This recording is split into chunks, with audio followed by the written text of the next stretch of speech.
CIP यानी केंद्रीय मनोचिकित्सा संस्थान। छिटपुट खबरें आती रहती हैं, कई प्रकार की गड़बड़ियां हैं, कई प्रकार की शिकायतें हैं। कुछ ऐसे ही मुद्दों को लेकर सामाजिक कार्यकर्ता और PIL man of the Bihar कहे जाने वाले गुड्डू बाबा ने हाल में हाईकोर्ट में कुछ बातें लेकर गए। इस वक्त हमारे साथ PIL man of the Bihar यानी कि गुड्डू बाबा हमारे साथ हैं। गुड्डू बाबा, आपका बहुत स्वागत है HNN 24/7 में। बिल्कुल, आपकी पूरी टीम को गुड्डू बाबा के भी तरफ से। गुड्डू बाबा, क्या पूरा मामला था? सीआईपी का कौन सा मुद्दा आप माननीय अदालत के पास ले गए थे? सीआईपी का जो मामला है वो लोगों को पता नहीं है कि वो इंडिया का भारतवर्ष का सबसे पुराना मानसिक आरोग्य संस्थान है। 1918 का है, अंग्रेज़ों के ज़माने का है वो। और जब हम पहली बार वहाँ गए थे 2024 में, क्योंकि हमारी, आप जानते हैं मेरे विषय में कि स्वास्थ्य पे मैंने काफ़ी काम किया है, और जब हमने वहाँ की व्यवस्था को देखी तो काफ़ी पीड़ा हुआ मुझे। और हमने संकल्प लिया कि निश्चित तौर पे यह जो हमारी संस्था यहाँ पर सीआईपी है, इसकी गरिमा को पुनः वापस लाएंगे। और आप लोग जानते हैं कि गुड्डू बाबा आरटीआई लगाते हैं, कोर्ट के फोरम पे जाते हैं, और मैं आज माननीय झारखंड उच्च न्यायालय का बिल्कुल आभारी हूँ। लोगों को आभारी होना चाहिए कि 2 इशू थे, दोनों इशू को बिल्कुल संज्ञान में ले लिया गया है। क्या क्या इशू आप लेकर गए थे गुड्डू बाबा माननीय अदालत के पास? एक तो सीआईपी का जो चहारदीवारी है, पूरा एरिया जो है, हम खुद वहाँ खड़े होकर के पूरी चहारदीवारी की फोटोग्राफी हमने कराई थी। दीवारें तोड़ी गई वहाँ, और पता नहीं किस वजह से सीआईपी ने अपनी कहीं 30 फीट, 40 फीट, 50 फीट इस तरह से पीछे हट के अपनी बाउंड्री वाल तैयार कर ली। मुझे शंका हुई कि निश्चित तौर पे कहीं ना कहीं गड़बड़ियाँ हैं।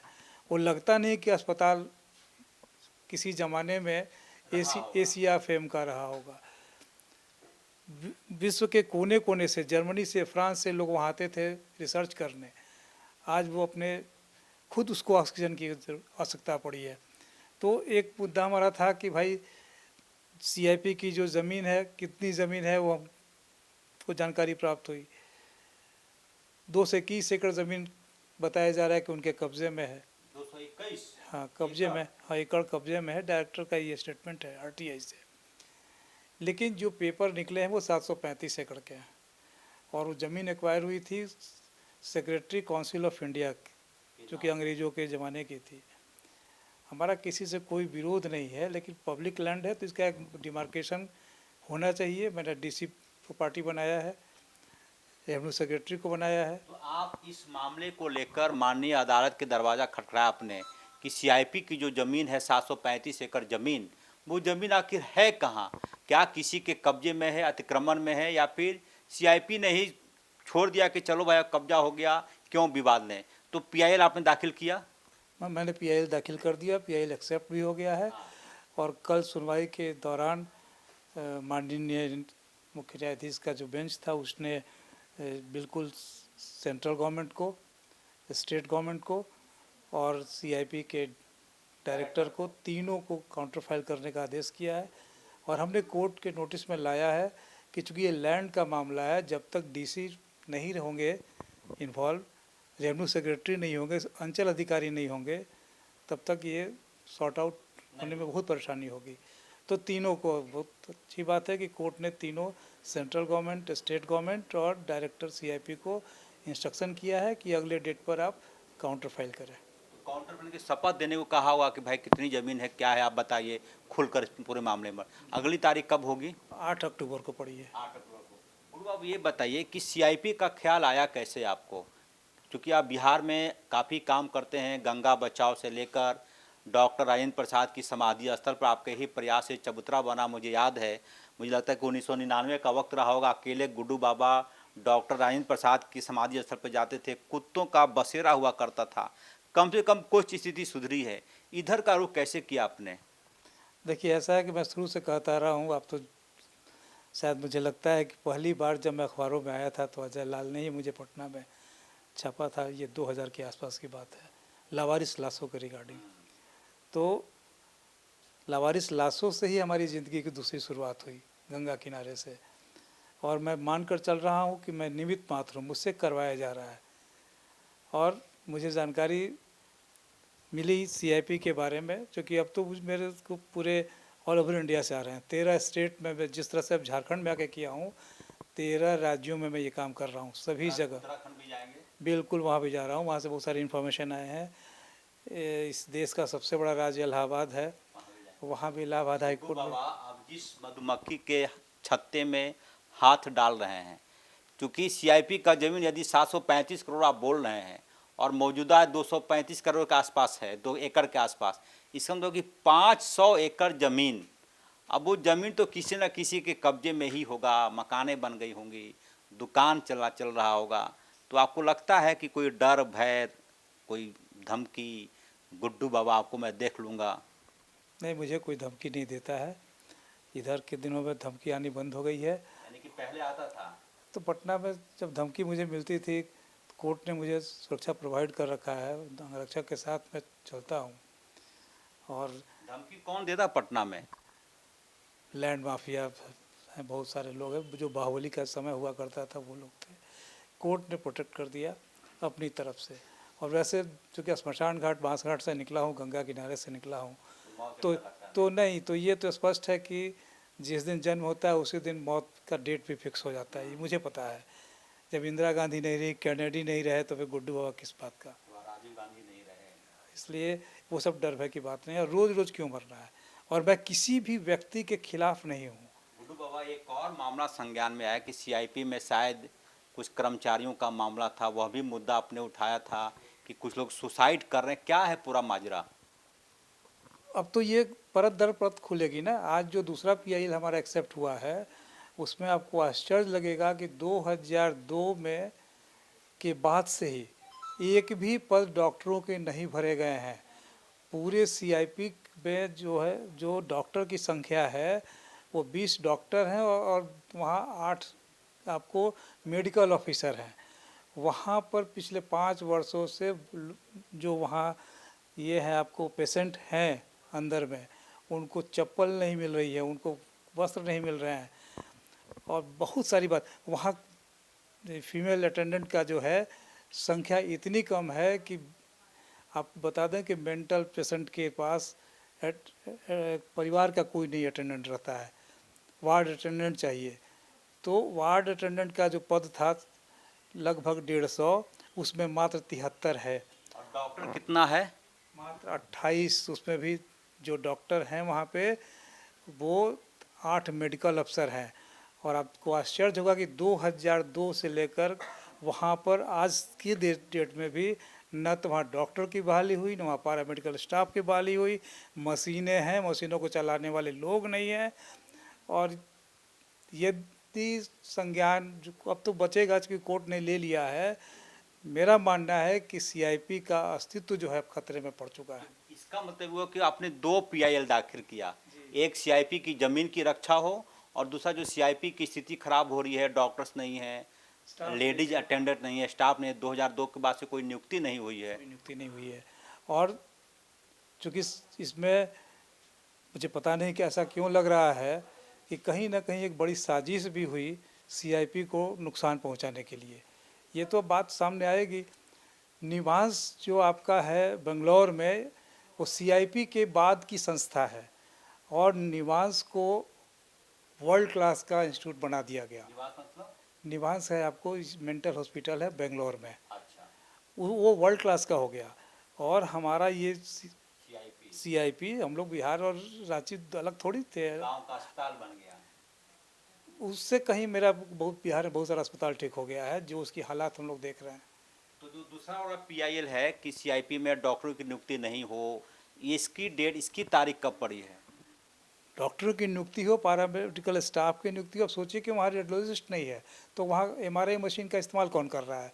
मशीनें हैं, चलाने वाले लोग नहीं हैं। तो ये सारी चीज़ें सामने बात आ रही हैं, और सरकार को जवाब देना है इस मामले में, केंद्र को, केंद्र सरकार को, सीआईपी के डायरेक्टर को। और आप कह सकते हैं कि वहाँ जो पेशेंट भर्ती हैं, लगभग रोज़ 400 आउटडोर में आते हैं, करीब 500 के करीब वहाँ लेडीज जेंट्स दो, और दोनों ये पेशेंट अंदर में है उनके राइट्स का, ह्यूमन राइट्स का, और ह्यूमन राइट्स ने भी 2022 में सीआईपी और इनपास के बारे में अपना आपका तो अब आना जाना लगा रहेगा रांची रिनपास सीआईपी को लेकर। एक जो सवाल है कि जो इसकी डेट कब पड़ी है डॉक्टरों की बहाली वाला, जो मैंने आग्रह किया कि मैं पटना से आता हूं, इसलिए दोनों केस का डेट एक ही दिन रखा जाए। कोर्ट ने मान लिया है और 8 अक्टूबर को इसकी सुनवाई होगी। एक बाबा अहम सवाल, क्या सीआईपी के अंदर आपको जाने की इजाज़त मिली कि हम थोड़ा मूव करके देखना चाहते हैं, या फिर वहाँ पे बंदिशें थी? नहीं, सीआईपी के अंदर जाने के लिए या मैंने जितना काम किया है, अब इतना ज़्यादा 25 साल से ऊपर हो गए, अब बहुत परमिशन की आवश्यकता मुझे नहीं पड़ती है। हम अंदर गए हुए हैं। अंदर क्या देखा आपने? हमने जो देखा उसी से प्रेरणा मिला कि नहीं, इसको बहुत आवश्यकता है। थोड़ा सच बताइए, क्या क्या देखा, दिल पर हाथ रख के बताइए। देखिए, वहाँ हमने एक चीज़ तो देखा कि भोजन की अच्छी व्यवस्था थी, अच्छी व्यवस्था थी, लेकिन वहाँ पर भोजन परोस कर देने वाले जो है वो नहीं है, वहाँ एक भी नहीं है, एक भी नहीं है। एक भी नहीं है। वो लगा कि वो अस्पताल नहीं, वो जेल लगा। क्योंकि जब खाने के समय में संजोग से मैं पहुंचा वहाँ पर, तो देखता हूँ कि सारे जो वहाँ पर मरीज़ थे अपनी अपनी थाली लेकर जाके लाइन में लग के खाना ले रहे हैं, खाने की तरह कह सकते हैं, लगा वैसा ही। और वो पूरा जो अंदर में बाउंड्री वाल के अंदर वो जाकर के पेड़ों के नीचे इधर उधर बैठ के खाना खा रहे थे, जबकि उसकी व्यवस्था वहाँ। और सबसे हकीकत की सबसे कड़वी सच्चाई यह है कि सीआईपी के गेट पर कभी कोई मीडिया कर्मी जाता है तो ऐसा लगता है जैसे कोई कुएं में भांग घोलने वाला आ गया हो। चारों तरफ से सीसीटीवी कैमरा, दर्जनों गार्ड आपको पकड़ लेंगे, कहां जा रहे हैं कैमरा ऑफ कीजिए, और सच्चाई सामने नहीं आ पाती। इसीलिए मैं पूछ रहा हूं कि क्या क्या आपने देखा? देखिए, मैंने देखा कि उसकी गरिमा इतनी बड़ी है कि वहाँ पर कुछ ऐसे पुराने उस समय के एंटीक इंस्ट्रूमेंट मैंने देखा। गरिमा, इतिहास भारत का भी बहुत स्वर्णिम रहा, इतिहास छोड़ दिए सीआईपी का, वर्तमान कैसा है? वर्तमान तो है कि इसको यदि बचाया जाएगा, उसके लिए प्रयास सामूहिक नहीं होगा, तो सीआईपी इतिहास बन रहा है। क्या देखा बाबा आपने अंदर जाकर? हमने जो चीज़ें देखी, खाना वाला मामला, वो बहुत अच्छा। भोजन परोसने वाला कोई नहीं वहां पर, परोसने वाला नहीं था, लोगों को बैठा के, जबकि बना हुआ था वहाँ पर आपको मेस का जो रूम होता है खाने का, बहुत वेल फर्निश्ड था, लेकिन उनको वहाँ बैठाने वाला, वहाँ पर परोसने वाला ये लोग नहीं है। ये रिकॉर्ड पे भी आ गया है कि उनके पास खाना परोसने वाला कोई नहीं है। कुक है, कपड़े थे मानसिक रोगियों के शरीर पर? नहीं, कपड़े थे, चप्पल जो है नहीं था। आरटीआई से सब ये किसी से बातचीत आपकी हो पाई ऑफ द रिकॉर्ड? तो हमको एक चीज़ और लगा कि वो जेल नहीं है, अस्पताल नहीं है, मेंटल हॉस्पिटल एक हॉस्पिटल है। वहाँ पर इतने मरीजों का गैदरिंग जो है, इतने लंबे समय तक अनऑफिशियली जानकारी मिली कि लोग 20-20 साल, 25-25 साल से लोग वहाँ पर हैं। तो निश्चित तौर पे यह भी एक जांच का विषय होगा कि आखिर किस परिस्थिति में परिजन जाकर वहाँ अपने लोगों को छोड़ दिए, क्या कारण है। तो और जो व्यवस्था हमने देखी वहाँ पर, अंग्रेज़ों के ज़माने में जो महिला वहाँ पर जाती होंगी पेशेंट, उनको चूड़ियाँ टांगने के लिए, कपड़े रखने के लिए हैंगर जो है, उसको पता नहीं क्या बोलेंगे, उसको क्या नाम है, माने इतनी वेल फर्निश्ड सारी व्यवस्थाएं वहाँ पर रही हैं। और उसको सरवाइव करने के बाद, सरवाइव तो हो जाएगा, क्योंकि अब तक का इतिहास रहा है कि जहाँ भी गुड्डू बाबा ने पैर रखा ईमानदारी पूर्वक, वहाँ कुछ ना कुछ तो हो गया है। आप पर हमको विश्वास है, सीआईपी पर आपको विश्वास है? विश्वास नहीं है, क्यों नहीं करेंगे, क्योंकि हम पॉजिटिव हैं, पॉजिटिव थिंकिंग के हैं, उनको करना पड़ेगा, नहीं कैसे करेंगे। तो गुड्डू बाबा सामाजिक कार्यकर्ता है, PIL man of the Bihar है, अब इनका रांची आना जाना लगा रहेगा। जो कड़वी सच्चाई निकलकर सामने आई कि सीआईपी बदहाल हो गया। चिक्कू नियम ये कहता है कि मानसिक रोगियों के कमरे में अस्पताल की तरफ मीडिया का कैमरा जाता नहीं, लिहाजा सच सामने नहीं आता। लेकिन गुड्डू बाबा ने जो सच बताया, उसे शरीर में सिहरन पैदा हो जाती है कि मानसिक रोगियों के पास चप्पल नहीं है, खाना परोसने वाला कोई नहीं है। 2002 के बाद से डॉक्टरों की नियुक्ति तक नहीं हुई। कई बड़े और कीमती मशीनें रखी हुई हैं, लेकिन उसको ऑपरेट करने वाला कोई ऑपरेटर नहीं है। माननीय हाईकोर्ट को बधाई दी जानी चाहिए कि उन्होंने गुड्डू बाबा के पीआईएल को एक्सेप्ट किया है। अगली तारीख पड़ी है, जब तारीख पड़ी है तो यह मान कर चलिए कि कहीं ना कहीं किसी ना किसी में एक्टिविटी जरूर आएगी, लोग सोचेंगे और सीआईपी की दशा और दिशा कुछ ना कुछ जरूर सुधरेगा। सहयोगी कौशल नारायण के साथ HNN 24/7 के लिए रांची से अजय लाल।